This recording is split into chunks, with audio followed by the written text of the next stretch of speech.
Pepper's Ghost. Alam niyo ba yung mga multo sa Haunted Mansion attractions? Oo, parang may nagpapakitang multo sa hangin.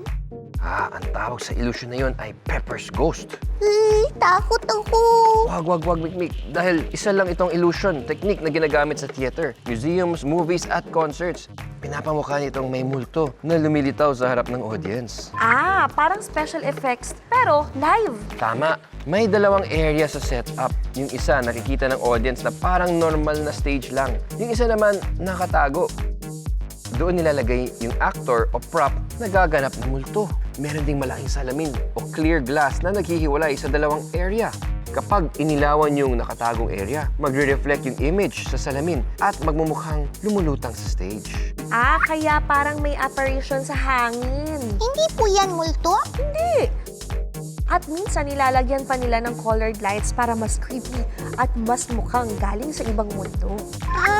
Sino po naka-invento niyan?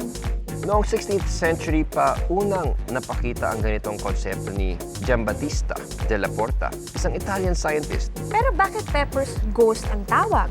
Noong 1862 kasi, si Henry Dirks ay gumawa ng stage setup na tinawag niyang Dirksian Phantasmagoria.